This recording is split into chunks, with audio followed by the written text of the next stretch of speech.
Jay Leno has always handled their finances and believes Mavis would agree to the conservatorship. When Jay Leno opened up about his wife Mavis Leno's health, it became clear that this was not a headline-seeking celebrity drama. It was the quiet, honest unraveling of a life together, the kind of challenge that brings the public persona face-to-face with the private heart. As she battles dementia, on Friday, the 73-year-old filed for conservatorship of his wife's estate. He discussed how after decades of partnership, married since 1980, his wife now faces advanced dementia, with moments when she doesn't recognize him or even recall her own birth date. The news carries both the weight of the condition itself and the emotional reality of what it means for two lives built over many years. Before we start, smash the like and subscribe buttons for more updates. Jay first revealed the need for change when he filed for a conservatorship over Mavis's estate. The petition, filed in January 2024, stated that she had been progressively losing capacity and orientation to space and time for several years. The move was both practical and deeply personal, arranging a living trust, managing assets, ensuring that care would be structured if Jay, who is older, were to die before her. In April 2024, the court found by clear and convincing evidence that a conservatorship of the estate was necessary because she was unable to independently manage her financial affairs. What makes his account particularly resonant is how he describes the shift not as an interruption but as a new chapter. He said that their marriage basically is what we did before, except now I have to feed her and do all those things. While the daily routine changed in a way few couples predict, for Jay it became a statement about dedication, about staying the course. I like taking care of her. She's a very independent woman, so I like that I'm needed, he said. The illness itself, from what public filings and Jay's remarks reveal, has manifested in disorientation, loss of recognition, and memory lapses. According to Mavis's neurologist, she sometimes does not know her husband, Jay, nor her date of birth. The reports also mention that she ruminates about her parents, both of whom have passed away, and exhibits significant cognitive impairment. These are not incidental changes. They mark profound shifts in identity, autonomy, relational dynamic, and they ripple outward into every corner of a couple's shared life. Yet in the midst of that encroaching difficulty, Jay's narrative also speaks of love, continuity, and even humor. He recalled playing a flashcard memory game with Mavis, showing a photo of a dinner they once had with Barack Obama, asking, "Remember we had dinner?" And Mavis replying, "Oh, not me," to which he cheerfully counters, "Yeah, honey, that was you." He emphasized that despite the changes, she's not in pain. It's not like a tumor or cancer. It's just a confusion that comes with Alzheimer's and dementia, he said. In acknowledging the challenge, he doesn't bury the tender moments. They shine through. The implications of Jay's disclosure are multiple and intertwining. On one level, it's a public figure acknowledging an intensely private battle. For someone so used to being in control, hosting a late-night show, commanding the stage, owning a vast car collection, this is a different kind of vulnerability. On another level, it raises awareness. Dementia doesn't only affect the person who is diagnosed, it shifts the entire marriage, the roles within it, the rhythm of everyday life. Jay didn't just mention this in passing. He spoke about how he now cooks dinner, watches TV with her, and cares for her in a fuller way than perhaps at any other time. When you get married, you sort of take a vow. Will I live up to this? He reflected. The decision to file for conservatorship, often seen as an ultimate legal step in such cases, carries with it implications of trust, responsibility, and preparation. It suggests a recognition of limits, and also a willingness to structure life around those limits. Jay in the filing stated that Mavis had been progressively losing capacity and orientation to space and time for several years. By seeking to ensure that her assets were managed and that she'd be cared for, he revealed that marriage is longer than celebration. It is also contingency. It is what happens when things change.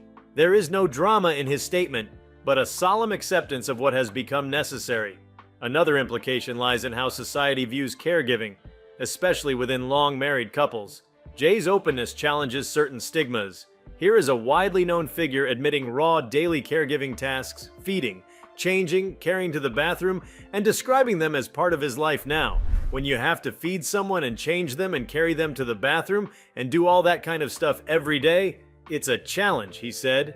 He didn't dramatize, he acknowledged. Many couples face such transitions in private, and for Jay to speak so frankly brings a spotlight to the human side of public life. Then there's the emotional shift in the relationship. what it means to be partners when one becomes more dependent. Jay said that he had to find humor, to find joy in small moments. You have to find the humor in it, he acknowledged. He also pointed out that his wife's independence means something special, that he likes that I'm needed. It's a reversal in roles. The person who has been independent now depends. The partner who has been supported now becomes the caregiver. And while that shift can be jarring, Jay frames it as meaningful rather than tragic. His remarks about staying home every night, even when traveling, underscore a commitment not just to the career, but to the person at home. He said he tries to be home every night, that he comes right back if a trip disrupts that. That idea of being present resonates because it speaks of priorities, of love made concrete in decisions rather than just declarations. There's also a broader cultural resonance. With an aging population and rising numbers of dementia diagnoses globally, Jay's spotlight on his wife's condition carries weight.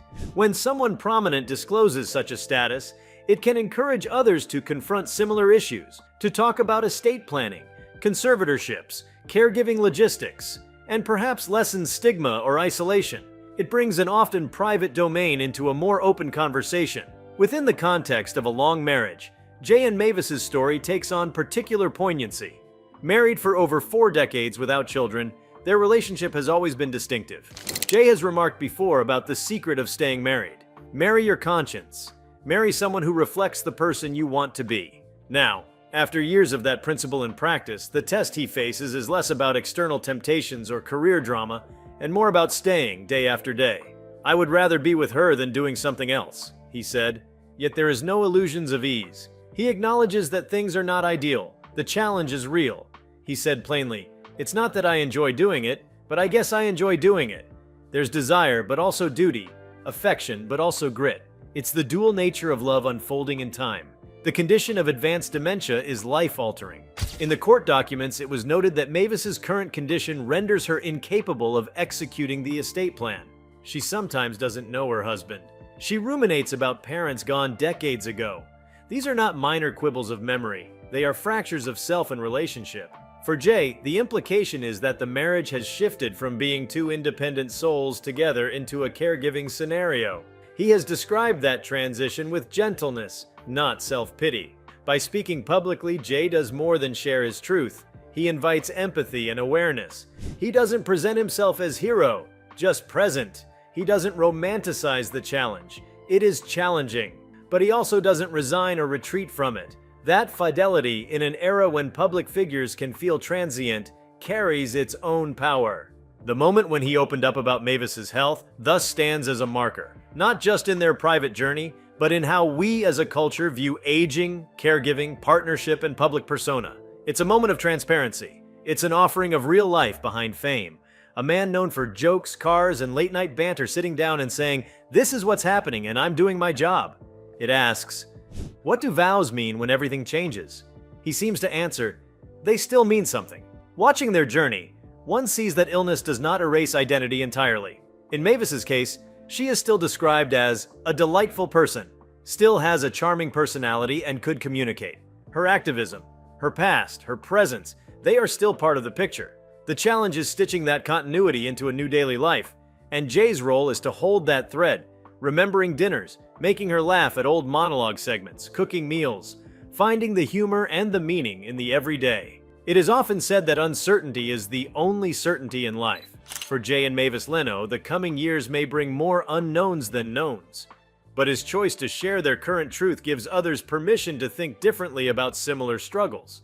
It shows that health crises are not only about the body, they are about the shared life, the commitments made long ago, and the ways we respond when those commitments are tested. In that sense, the story is not just about a diagnosis, it's about a decision. A decision to stay, to adapt, to redefine the we of marriage when we becomes one caring for the other. When roles shift. When the future that two people imagined looks different. Jay Leno has said he does not regret that decision. Even in laughter. Even in memory cards. Even when his wife momentarily doesn't recognize him. It remains a journey of togetherness.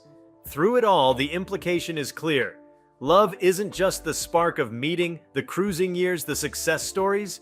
Sometimes it's the middle of the night when you're cooking dinner for someone who once cooked for you. Sometimes it's in the silence when the one you've walked with doesn't remember the path. Sometimes it is simply choosing presence again and again. Jay Leno's words in opening up about his wife's health bring that to light. Continuing from the earlier part of what he revealed, the public disclosure by Jay Leno regarding his wife's health opens a long, deeply human chapter. One that reframes a life lived in the glare of celebrity, but now lived quietly, almost invisibly, in the everyday. There is a tension between the expectation of the public persona, a late-night TV icon, a man of jokes, cars, and stage, and the workings of a private life that now requires a long-haul commitment to care, to patience, to being present.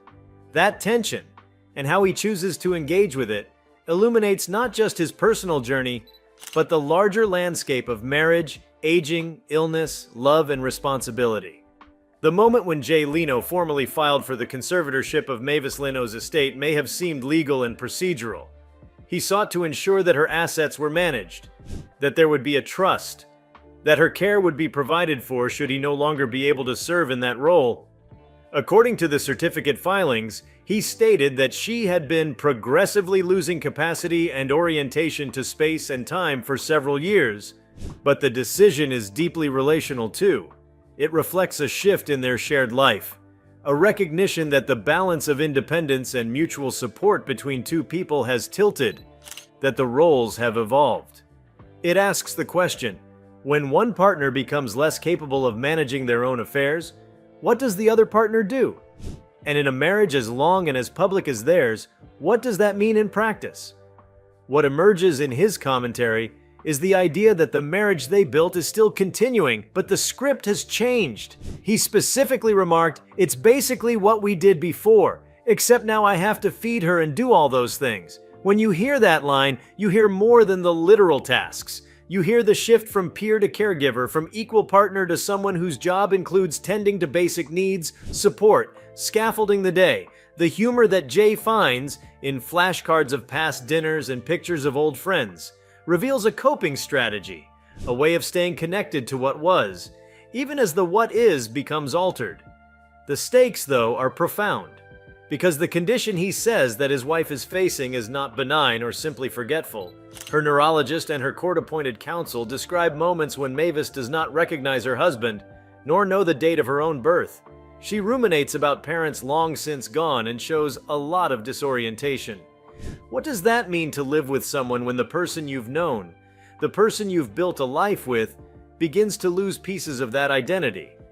It means that the narrative of the two of you becomes one where memory, familiarity, even trust get challenged.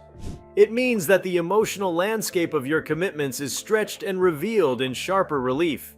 At the public level, Jay's revelation reverberates. It signals that even people in the trappings of success and celebrity are not exempt from the deeply human realities of aging and decline. It challenges the image of invulnerability. It invites reflection. How do you honor a partner when the partner's capacities change? How do you honor the promise of in sickness and in health when the health is failing, the cognition is faltering, the roles are unsettled? Jay's answer, conveyed in his remarks, is that love is partly about showing up, partly about willingness, partly about embracing the what now, even when it isn't what you envisioned. And yet his remarks avoid melodrama. They avoid the tragic hero narrative. Instead, he makes clear that he enjoys her company, that he values being needed. He says it not with martyrdom, but with straightforwardness. She's a very independent woman, so I like that I'm needed. What is striking here is the reframing of the caregiver role, not as something shameful or purely burdensome, but as a new kind of value, a new kind of meaning. That does not erase the difficulty, the sorrow, the sense of loss. He says as much, it's a challenge, but inflecting that challenge with agency changes the tone. He has chosen this path, or at least he has accepted it. There's also something to be said about the dynamics of fame and privacy. Jay Leno's life has been in the limelight for decades. Most of us know him as a comedian, as a television host, as a collector of cars, as a public figure with a large persona. But here we see how the public figure subtly steps aside and allows the private self to claim center stage. He does not perform in the same way. He doesn't spin stories for effect. He just asserts, I go home, I cook dinner for her, watch TV. That is the kind of everyday that often remains unseen, And by speaking about it, he opens a door for more quiet conversations, for recognition that love sometimes resides in the unglamorous acts of service, of companionship, of being there through unseen hours. One implication that perhaps goes undernoticed is how caregiving affects identity. For Jay, whose identity for decades has been tied to stage, to speed, to performance, the new identity he inhabits includes becoming a caregiver. There is a shift in time, energy, emotion.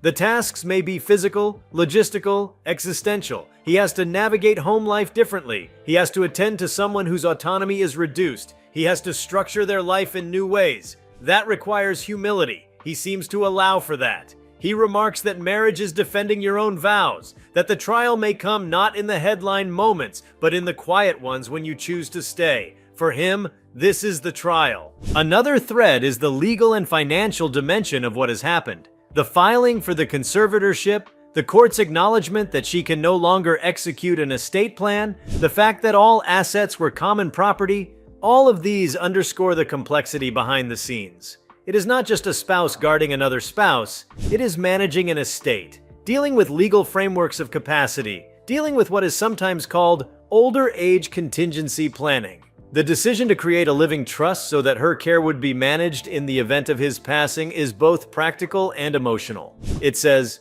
"I will not only care for you now, I will make sure you are cared for if I am gone." That is a profound kind of foresight, and it underscores the depth of their partnership. The public reaction to his disclosure also opens another facet. When a celebrity talks about dementia, caregiving, marriage under strain, it debunks mythic notions of immunity. It invites empathy, and also perhaps prompts others in similar situations to feel less alone or less embarrassed, to recognize that this is simply part of life. The truth is that as the global population ages, the number of people who face dementia, cognitive decline, dependency will rise. In opening his own experience, Jay Leno contributes to a wider conversation about what happens next when someone you love starts fading. Where do you find support? What do you do about the estate, about memory, about identity? His platform gives this story visibility and invites others to ponder and prepare. At the same time, the story invites caution against simplistic narratives. It is not only heroic spouse saves the day. The tasks are mundane, exhausting, emotionally complex. Jay acknowledges it is not ideal, but he also doesn't shrink from the responsibilities. He emphasizes that being called upon to care is what defines a marriage more than the glamorous parts. In that sense, his openness is refreshing, not because it paints everything as perfect, but because it admits imperfection. There are days when things will not go as they used to. There are memory lapses. There are moments of disorientation for Mavis and for him, but he stays. It's also worthwhile to consider the couple's long marriage, since 1980, and the absence of children. That factor, though not completely discussed in his comments about this health matter, bears on the situation. Without children acting as natural next-generation caregivers, the dynamic falls entirely to the two of them and the legal framework of conservatorship to carry this together. That adds weight to Jay's decision. The longevity of their partnership gives context. Decades of shared life, of building, of mutuality. And now the years they built are being liquidated, not in terms of money, but in terms of memory, autonomy, shared histories. Yet those decades also give them a foundation of trust that he leans on. He is her protector. She views him as such. That is stated in the council's report. That sense of protection, of reliance, is the emotional bedrock of what he is doing. Another important dimension lies in the emotional labor of the caregiver spouse. It's not just the physical tasks of feeding, carrying, bathing. It's the emotional navigation of loss, of watching your partner fade, of handling your own fear of what's next, of juggling hope and reality. Jay's comment that they go through flashcards, pulling up dinner with President Obama and prompting her memory, is more than a game. It is an act of connection, a scaffolding of memory, a refusal to let those past moments disappear without recognition. It's also the humor that softens the edge. The fact that she, "Oh, not me," and he says, "Yeah, honey, that was you," is a small moment of continuity, of companionship across the fracture of cognition. It speaks to resilience. And then there is another layer. How this reversal of roles must affect him personally. The man who once commanded the stage, made audiences laugh, was in control of his world, now willingly steps into a role whose glory is hidden. That requires a certain maturity, to accept that the key value is presence, not performance. He doesn't bring the spotlight on his caregiving role. He simply does it. Yet by doing so, he gives others a model. He normalizes the shift from partner to caregiver, from equal to dependent, and back again. He acknowledges that the independent woman he married now depends on him, not in a way of shame, but in a way of need. That is a reversal of power dynamic. He seems comfortable acknowledging that need, saying, "I like that I'm needed." It is surprisingly candid. Of course, the condition Mavis faces, labeled advanced dementia in court filings, brings its own reality. Dementia is a progressive decline, and the unknown becomes the horizon. What will the next year bring? The next 2 years? It asks both individuals and the marriage to look ahead, to plan, to adapt. Jay's filing for conservatorship months ago was an acknowledgement of that future. If she is progressively losing capacity, then the estate needs management. Trust needs to be in place. The court recognized that she is in the least restrictive environment and in very good care with Mr. Leno. That statement is a legal judgment, and behind it is the day-to-day reality of living and caring. One may wonder about the social support around them. Friends, extended family, medical professionals, aides, legal advisors. While Jay often speaks in first-person singular, "I do this, I do that," certainly the care system involves networks. The filings note neurologists, counsel, court-appointed review. The dynamics of such care are complex. Insofar as he remains the primary figure, there is extra burden. The fact that he is 74 or approaching that and she is in her late 70s underscores another dimension: caregiver aging. He is not a young spouse. The energy levels, the health of both parties matter. That makes the story more poignantly human. It invites reflection. When the caregiver is also getting older, what then? He may have less of a buffer. The decision to file for conservatorship thus becomes more wise and urgent. His public remarks also subtly redefine how fame is used, not as a pedestal, but as a platform for truth. He is not campaigning, not branding, but simply speaking. That act of vulnerability may chip away at the idea that celebrities live immaculate lives. It humanizes them. It highlights that marriage, in its long haul, will meet the losses, the declines, the soft tragedies. The fact that someone who has had such a high-profile life now frames ordinary acts, cooking dinner, watching television, being home every night, as the heart of his commitment is instructive. And there is hope threaded throughout. In his tone, there is no surrender. He says he would rather be with her than doing something else. He emphasizes enjoyment of her company. While her condition may have changed, their relationship has not ended. The story is not one of loss of love, it is one of adaptation of love. The value doesn't vanish, it morphs. The love that once was expressed through shared public events, shared travels, jokes, and success is now expressed in waiting, in reading the same joke, in helping with a shoe purchase, in seeing a dog in the green room and gently guiding her. And that, even if silent and unseen, is vibrant. That brings me to the broader implications of what he discussed. It invites couples to consider what their storm might be. It invites individuals to think about memory, cognition, identity, partnership. It invites society to shift how it values caregiving, how it perceives older married couples, how it talks about dementia. When someone in the public eye voices these realities, the ripple may help reshape stigma, may help prompt planning, may help underline that the promise of for better or worse includes in changing health. The story doesn't offer easy answers. It simply offers truth. In that regard, the moment when Jay Leno opened up was not just a headline about a celebrity wife's health. It was a window into what many people's lives become, though without area lights. It revealed the contours of marital devotion when the brilliance dims. It revealed how identity, shared life, trust, memory, mutuality all get tested when one person begins to fade from the shared present into a more internal space. And it revealed how the surviving partner must reshape the promise of partnership. There is a quiet dignity in his tone. He doesn't holler for sympathy. He doesn't demand attention. He merely states what is. His honesty about the shift in roles, about needing to find the humor, about being needed, about cooking dinner, about being home every night. They all ground the narrative in real life rather than spectacle. It is the ordinary made heroic by choice.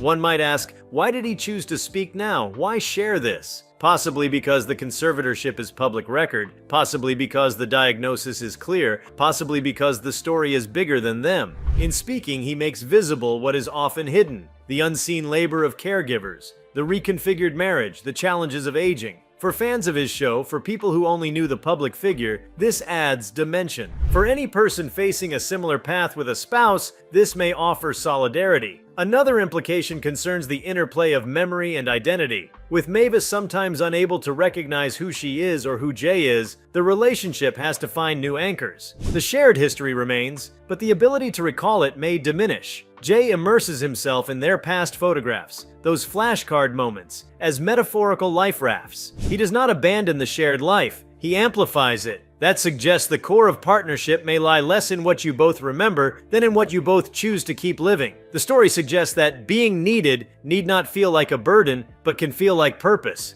He did not awaken one day expecting to become caregiver. Circumstances brought it, but his decision to stay, to shift, to embrace the new role, gives meaning. He frames it as love in action. The love that began with meeting at a comedy club in the 70s, married in 1980, has moved forward into a very different terrain. But that does not mean it has ended. It means it has enlarged. The message is visceral. Marriage, when time goes by, when health declines, when memory slips, when bodies and minds change, that is not the end of the story. It is a new chapter. And within that chapter, love shows up not in grand gestures alone, but in the quiet act of staying, of adjusting, of caring, of presence. Jay Leno's public opening up about his wife's health may thus serve as a powerful and necessary reminder that life's final act is often its most humble, its most real, its most human. In the quiet continuation of Jay Leno's story, what stands out most is the texture of daily life, the rhythm that continues even as it changes.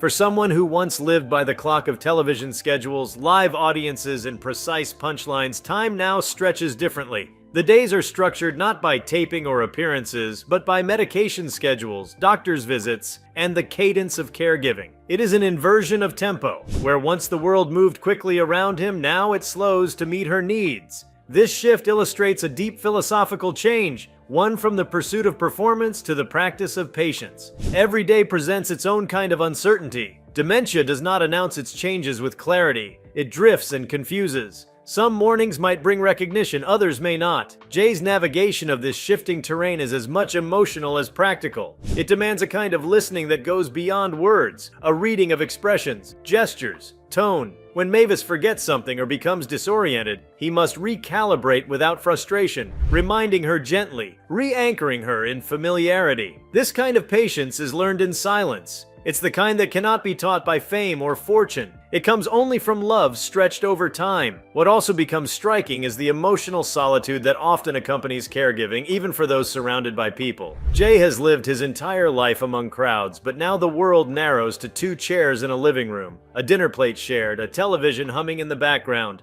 That isolation is not sadness. It's devotion distilled. It shows how love often becomes most profound when it's removed from spectacle. The Lenos' home has become less a stage and more a sanctuary, where the laughter is quieter but still present. He once made millions laugh. Now he makes one woman smile. The magnitude has changed, but the purpose has not. The act of caring for someone with dementia also becomes a conversation with memory itself. Jay's profession has always relied on storytelling. The setup, the callback, the memory of the joke. Now memory holds a different role. It becomes the thread connecting what was to what remains. When he shows Mavis old photos or plays small recall games, he isn't merely testing cognition, he's stitching fragments of their shared life into the present. It's a defense against disappearance. And even if those memories slip away again, the act of remembering together, however brief, becomes a moment of connection that resists the disease's erasure. Beyond the private realm, his candor adds dimension to our understanding of aging in the public eye. Most celebrity stories end with achievements, retrospectives, and legacy talk. Jay's current story is not about legacy in the traditional sense. It's about presence. It's about how one manages to live truthfully when the world's attention fades and the work becomes invisible. He models a version of masculinity that is not about conquest or control, but about gentleness, endurance, and care. In an age often defined by self-promotion, his willingness to speak quietly about service to another is a radical act of humility. If you like this video, please give it a like and subscribe to our channel. Also, leave your comments below and tell us, what are your thoughts on Jay Leno opening up about his wife's health? We want to hear from you. Thank you for watching and see you next time.